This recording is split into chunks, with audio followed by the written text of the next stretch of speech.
Assalamualaikum warahmatullahi wabarakatuh. Salam Nusantara, salam sejahtera untuk kita semuanya. Saudara-saudaraku sebangsa setanah air yang saya cintai, saya banggakan. Friksi antara Partai Gerindra dengan kubunya Anies Baswedan, khususnya dari Partai Nasdem, semakin hari semakin tajam. Sepertinya perang terbuka antara Gerindra dan Nasdem sudah semakin melebar. Genderang sudah ditabuh oleh masing-masing politisnya dari dua partai ini. Dan tentu saja ini berdampak pada tidak mungkinnya koalisi yang akan dibangun antara Nasdem dengan Gerindra. Bahkan sebaliknya, pertentangan, permusuhan, perlawanan politik yang akan terjadi nampaknya di depan mata kita. Beberapa hari lalu Nasdem mengatakan memungkinkan untuk membuat koalisi antara Nasdem dan Gerindra, tapi dengan syarat bahwa Prabowo mau untuk menjadi wakilnya Anies Baswedan. Dan tentu saja ini sangat menohok dan menyinggung harga diri Partai Gerindra, tentu sajalah. Karena Gerindra kan partai jauh lebih besar dibanding Nasdem. Perolehan kursinya di DPR, reputasi pengalaman politiknya juga jauh lebih berpengalaman Prabowo dibanding Anies Baswedan. Nah, apalagi kemudian kalau kita tarik sejarah politik ke belakang, Anies Baswedan bisa menjadi gubernur DKI Jakarta adalah atas budi baik dalam tanda petik Partai Gerindra yang telah mengusungnya menjadi calon gubernur hingga sukses memimpin DKI Jakarta menjadi gubernur. Nah, karena inilah kemudian Partai Gerindra terbaru mengatakan bahwa Anies Baswedan dinilai sebagai orang yang telah menikung Prabowo di tengah jalan.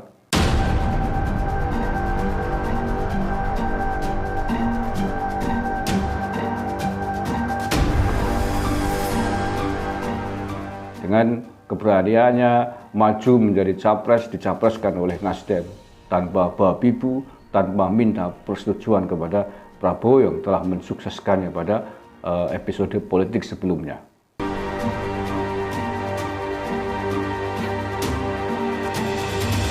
Ini yang terbaru sahabat saya ini, Partai Gerindra membuat statement, kami berdarah-darah besarkan Anies. Kami berdarah-darah besarkan Anies, ternyata dia tikung ketum kami. Nah, itu disampaikan oleh politisi Gerindra, Andre Rosiade. Politisi Partai Gerindra, Andre Rosiade mengungkapkan bahwa banyak kader Partai Gerindra yang merasa kecewa dengan Anies Baswedan karena merasa Anies telah menikung Ketua Umum Partai Gerindra Prabowo Subianto. Hal tersebut diungkapkan oleh Andre dalam acara Catatan Demokrasi TV One. Ini dikutip oleh viva.co.id. Andre mulanya menyampaikan bahwa Anies Baswedan bisa menjadi gubernur DKI Jakarta berkat jasa Prabowo Subianto dan seluruh kader Partai Gerindra. Namun pada saat kini Anies tengah diusung sebagai capres yang berpotensi menjadi rival Prabowo. Kader Gerindra dilarang untuk mencaci Anies. Saya ingin menyampaikan, Mas Anies adalah calon gubernur yang pernah didukung oleh Pak Prabowo. Pak Prabowo selalu menyampaikan kepada kami agar Partai Gerindra tidak boleh kita mencaci maki. Kata Andre dalam acara yang bertajuk Pilpres 2024.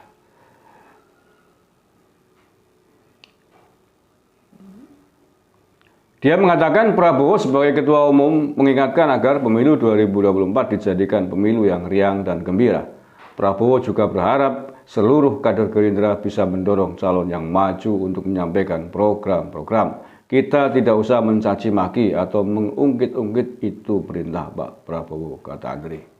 Menurut Andre, Anies tidak memiliki etika karena sama sekali tidak menemui Prabowo sebelum memutuskan untuk maju dalam Pilpres 2024. Padahal menurut Andre, Anies bisa jadi gubernur DKI karena jasa dari Prabowo Subianto.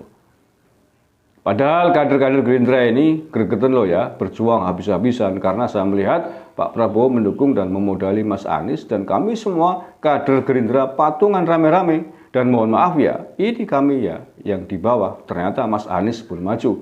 Itu hak beliau, kami hormati, tapi mbok ya etika, ngomong ke Pak Prabowo, kata Andre. Iya. Kalaupun secara undang-undang tidak ada, itu kan hukum etika. Etika lah, ya memang yang tahu etika ya memang orang-orang yang biasa beretika. Ada Jawa apalagi ya, orang sudah sukses, disukseskan menjadi Gubernur DKI Jakarta oleh Partai Gerindra ya. Kemudian tiba-tiba nyelonong, walaupun secara hukum tidak ada yang melarang, secara undang-undang tidak ada yang melarang kalau kita kembali ke situ. Tapi secara etika ya nggak etis sama sekali. Iya, orang regani ya kalau sejarah masa lalu, latar belakang, orang ngilo, cara bahasa Jawanya orang ngilo gitu. Jadi kalau politisi Gerindra ngomong begini ya menurut saya sangat wajar dan bisa dipahami sekali. Etikanya orang Jawa mestinya, atau etikanya orang Timur, etikanya orang Indonesia lah ya, biar tidak Jawa sentris. Pasti harus begitu, harus ada basa-basi, gunun sewu Pak Prabowo. Saya terima kasih sekali kemarin panjenengan usung dan sukses menjadi Gubernur DKI melalui Partai Gerindra. Tetapi fakta politik hari ini banyak pengikut saya, ada Partai Nasdem hendak mencalonkan saya menjadi calon presiden. Kepripun niki Pak Prabowo? Kira-kira panjenengan restui napa mboten? Kalau bahasa Jawanya begitu. Kira-kira diridui apa tidak Pak Prabowo? Kalau diridui saya bismillah. Tapi seandainya tidak, ya saya tidak akan mau dicalonkan menjadi capres. Lebih baik saya ikut membantu panjenengan Pak Prabowo. Saya siap untuk balas budi. Lah mestinya begitu tuh bagus gitu loh. Nanti sama Pak Prabowo akan diambil sebagai calon wakil presiden. Begitu Mas Anies. Nah, tapi kalau faktanya hari ini seperti ini, ya buru-buru diangkat menjadi calon wakil presiden. Anda sudah menabuh genderang perang secara terbuka. Anda ini sudah mendapatkan statement tanggapan yang sangat pedas dan menohok dari politisi Partai Gerindra. Ini kan jadi permusuhan politik ya, perlawanan politik.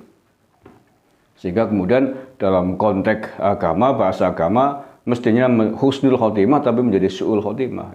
Akhir yang tidak baik dalam konteks politik loh ya. Husnul khotimah dan su'ul khotimah dalam konteks politik. Kalau orang Jawa mestinya begitu Pak Prabowo. Kalau saya jadi Pak Anies ya, saya menjadi Gubernur DKI Jakarta atas jasa perjuangan mati-matian panjenengan dan seluruh kader Gerindra. Oleh karena itulah, walaupun saya surveinya tinggi, saya banyak dicalonkan oleh orang-orang di belakang saya, bahkan oleh Partai Gerindra, tetapi saya tidak akan pernah maju dalam perhelatan Pilpres ini tanpa restu dari panjenengan, karena saya tidak akan melupakan kacang dari kulitnya. Saya tetap menjadi kacang yang ada pada kulit yang disukseskan oleh Partai Gerindra. Saya siap perintah Pak Prabowo, kalau saya diizinkan maju menjadi Pilpres, menjadi calon presiden besok 2024 saya akan maju. Tetapi kalau panjenengan juga maju menjadi calon presiden, saya tidak akan pernah maju selangkah pun, kecuali saya bareng-bareng dengan Pak Prabowo. Itu kalau orang punya etika, etikanya jalan, tidak melulu ambisi politik, harus begitu. Itu baru orang yang tidak melupakan jasa para pendahulunya, jasa orang tuanya, tidak melupakan kacang dari kulitnya. Tapi apakah Anies Baswedan begitu? Kita sudah tahu sendiri, bahkan diam-diam tanpa minta restu sedikit pun dari Pak Prabowo, telah muter-muter melakukan safari politik beserta Partai Nasdem. Dan perang terbuka antara Nasdem dan Gerindra sudah dimulai. Seperti apakah kelanjutannya? Kita akan tunggu episode berikutnya. Sekian, Assalamualaikum warahmatullahi wabarakatuh. NKRI, harga mati.